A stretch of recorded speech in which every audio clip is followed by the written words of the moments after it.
Do you need or even just would like encouragement? Is somebody rooting for you in your corner?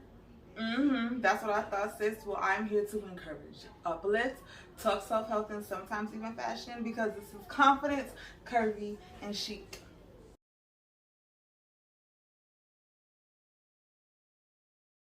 Hello, beautiful, and welcome back to the channel. I'm your girl, Taylor. This is Confidence, Curvy, and Chic, and here I am on a journey to my best self.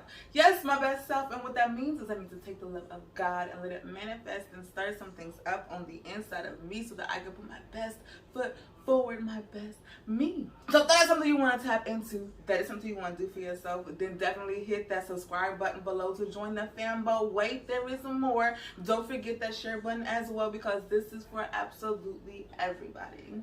Hey sis, so it's been a week, it's been a trying time, but today we are going to talk about emotions. I've been doing all my affirmations at times. I've been talking to myself as nicely as I possibly can, and now we're going to be talking about,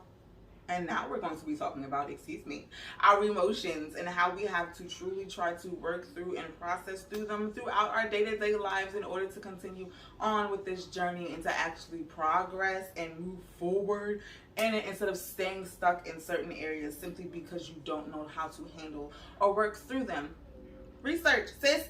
Research. That's the first step I want us to take. It's to actually research. Research what things that you are truly interested in and you want to dive more deeper into, and figure out if you can tap it into your life and actually use it to help manifest things or to grow and build that confidence that you truly want and desire. What's going to help progress you on in this journey, right? What do you need? Basically, research things that you might need. Do you need another type of journal? Do you need more prompts? Do you need to find different places to venture to so that you can experience different experiences? Do you need to go out and meet more people? Like, what do you need to do? Research those types of things, or research those types of things that might seem out the norm to you, might seem different, might seem out the blue. Like, just research and look up every little thing. Even the things that I tell you that I'm trying here on this channel, I wouldn't advise you to just go out and jump into them simply because I've done them. I want you to actually do the research, actually seek out the information for yourself. I'm on here telling you what I know, what I found out, but you might find other things more appealing to you that I might not find for myself. And you might find things that I find appealing for myself that you're not gonna like at all. So I don't want you to just go out into the deep end on things. Actually research and get your mind wrapped around what you are about to do, what you are about to try to experience, so that you can actually go out there and make progress and not go out there and look crazy and act a fool, okay? Number 2, it's also going to sound cliche, okay? But just breathe with me. It's breathing.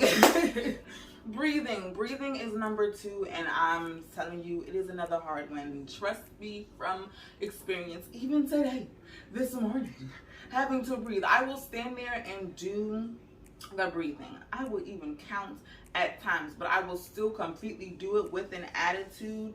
But I will also wait and pause and try to recenter myself like I'm supposed to be doing, so that I can refocus and actually obtain the information that I'm given, whether it's from someone else or something on my phone or whatever, so that I can actually figure out what I'm about to do to fix the issue, to fix the problem, fix what has been given me at hand. How can I incorporate this into my life so that it's not actually hindering me, but it's actually helping me? I'm actually moving forward with life. I'm actually making progress at work. I'm actually making progress in my personal life and in my marriage and in my parenting skills. You know what I'm saying? What is going to help you actually make progress through this situation, and instead of actually hinder you and hold you back and make you stay stagnant and leave you in a place that you're trying to actually move past from, right? Breathing. Now with breathing, you just stay put. Stop. Take a minute. If you have to put your head down, put your head down. If you have to close your eyes, then close your eyes. But just breathe. Breathe. Okay? Take at least 2 to 3 big, deep breaths. Just in through the nose and out through the mouth. And if you decide to release with a sound, then release with a sound. Release that energy that you are feeling yourself build up on the inside of you. Release it. You have to be able to feel it, to be able to experience it, to understand why you are feeling the way you feel, so that you can fix it on a later date. But You have to remember that in the moment, I can't let my emotions succumb me. I can't be completely angry. I can't be completely sad. I can't be completely hurt or completely in pain, because that's not going to fix the situation. God said you have all these emotions. You experience all these emotions. We are very, very emotional creatures. And that's okay. We just have to learn how to process through our emotions. And that's where the beauty of life comes. That's where your confidence really flourishes, because you're able to control your emotions. Sometimes things can come into our lives and it just feel like a roadblock, a complete stop or halt, or just tore up road in front of us, period. We feel like the day is over. We feel like I cannot anymore. I just want to go back to bed, or I just want to be alone, or I just don't want to deal with whatever I am dealing with, simply because I cannot anymore. This is too much. And we have to realize is when things become too much, you have to pause and reflect. That is number 3. Pause and reflect. We've done research. We've done some breathing. Now we need to really pause and reflect. Now we need to really take the time to say, okay, sis, okay, bro, what is going on? Why did I feel the way that I was feeling? Why do I still feel the way that I'm feeling? Because even if you do the breathing and do the researching, you still might feel all the feels that you have, quite frankly, been feeling. You have to actually process and work through them. You might find happiness in places, and you might find things that interest you, and you might find things that actually are truly helping you build confidence in areas of your life that have already been starting to heal. But if you're not healing what needs to all be healed, it will still, quite frankly, be there. So you have to pause and reflect. Pause and ask yourself, okay, what was happening in that moment? What in that moment actually triggered me? What do I need to dig deeper in? Because that was the trigger, but why was that your trigger? And keep going down into this rabbit hole. We go down in rabbit holes on TikTok. We go down in rabbit holes on Instagram and Facebook and YouTube and all that stuff and all these reels, right? And all these stories, right? Why can't we go in rabbit holes in ourselves? Go in a rabbit hole in yourself and really dig deep and really figure out X, Y, and Z, because that's the only way we are going to be able to obtain happiness. You have to realize so many things on the inside of us have been in there for so long that they almost seem non-existent, because they're so comfortable it already feels like it's a part of us. It literally is one with you. It's you. It's a part of you. Why would I try to get rid of it? That, quite frankly, is going to be uncomfortable, because once something has been a part of you, once something has attached itself on you, it's going to hurt. It's going to be painful. It's going to sting, and it might even leave a mark. But let's hope and pray that mark is the mark of the Lord, and that mark is the mark of his glory, and the mark of his presence, and the mark of his peace, and the mark of his grace and mercy and compassion, because that mark is something that we're going to take on with us into our next chapter of life. And I would love for all the marks of the things that have been attached to me, that I've been trying to make room for him to reside on the inside of me from, the things that I've been dropping off and peeling off and throwing away and saying I don't need anymore, so that I can make room for my God and for my Savior to dwell on the inside of me, because I need him each and every day, right? We need him each and every single day, right? We are quite literally making room for him to reside in us. We're not making room so that we can go out there and get more stuff that is going to hinder us from going any further. We're not going to go out there and do all that society says we're going to do. We're going to actually process through what they are saying and then figure out what God says is actually true and what we should be taking from that. We're going to make room for him and make room for his promises and make room for his peace and his presence and his love, right? So we're making room and we're gonna leave scars, but hopefully those scars are beautiful. Hopefully those scars are present. Hopefully those scars, quite frankly, leave me glowing and leave me bright and leave me feeling outside of the box and leave me feeling like I am the woman God has intended for me to be, and leave me feeling like I can do absolutely anything and everything that I set my mind to, and that God places in front of me, because I quite frankly have him with me. He is forever with me. He forever resides beside me. He forever talks with me and helps me process through all of my emotions and helps me process through, all of my situations, because I know I need him. And in me knowing I need him, I know that I need to make room. So I pray that you guys are making room, because we truly have to make room for our Father, our God, and our Savior.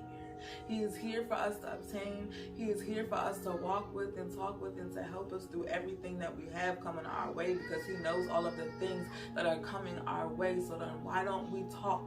Have a little talk with God. That is my last one today. Have a little talk with God. You do your research, you do your breathing, you pause and reflect. And now that last one that we must do is talk with God. Have someone to talk to. My people, my go-tos to talk to are my husband and God, the two heads of my life, right? Those are the ones that come before me. God, my husband. That's it, right? Those are the two that I truly look up to. Those are my go-tos. Those are the ones I go to first. You have to have people to talk to. You have to have people to talk to. And that is a hard one for me. So I know there's some people out there staring at me like, it's just not. You have to have people to talk to. You have to have somebody to talk things through. If you don't have someone with you, because you're somewhere out there by yourself, at least you feel that way, then talk with God. God is always here with us. Even if he's not residing on the inside of us yet, because we haven't fully made the room that we need to make, he is still here with us. He is beside us. He is omnipresent. Remember, he is around us each and every single day. He sees all. He knows all. He knows before you even knows, right? Talk with God. And talk with him in any manner that you truly have to, because you have to also realize that he wants you to come to him, but he wants you to come to him and be completely open, be completely honest, be completely free. Feel what you feel. Let him know what you feel. But when you feel the feelings that you feel, remember that you have to come in respect, come in reverence. Even when you're frustrated, come to him. Speak your mind. He knows already, right? So speak your mind. Tell him exactly how you feel. But remember, when you're speaking, that it's a conversation. It's not a dialogue. It's a conversation. You're allowed to vent. You're allowed to unload. You're allowed to let go. But it's not a dialogue. It's never a dialogue. And that's where we forget. We forget that speaking to God is not a dialogue. Just like when we speak to other people, it's never a dialogue. Even when you go to other people to vent, they still get their yeses and okays and their hums and their head nods, right? So you have to allow God to do the same thing. Let him say yes or no. Listen. He will say yes or no. Listen to his parables if you have to, because he will also give you riddles that you need to figure out on your own, because he's not going to just give everything to you in your hand. That's not the God he is. You have to, quite frankly, work for it and let him know that you are truly about what you speak. You are truly about what you say. You truly are going to do what you say you are going to do, because remember, God is the only one that is dependable. God is the only one that will always pull through, that will always do what he says, that will always come through on his promises. But we are the ones that fall short. We are the ones that trip up. We are the ones that forget. We are the ones that forget. So remember, we can speak to God. We can be free and speak to him in any manner that we truly choose, but remember to come in reverence and respect, because he is our Father. But he wants us to come to him. He wants us to be open with him, because he will be open with you. He will tell you all that you seek. He will give you all that you need, but you have to be willing to seek after it. You have to be willing to put in the work for it. You have to be willing to do what he's asking you to do. You have to be willing to say, God, it's your will and it's your way. But that's it, y'all. That's all I have for you guys today. I am truly thankful for being able to come on here and speak my mind, give you my truth, give you everything that's been helping me and how God has been moving in my life, because I am truly thankful for this journey. And I pray your journeys are going well as well. But that's it. That's all. You guys remember to keep your heads up. Give yourself enough slack and stay confident, curvy, and chic. Peace.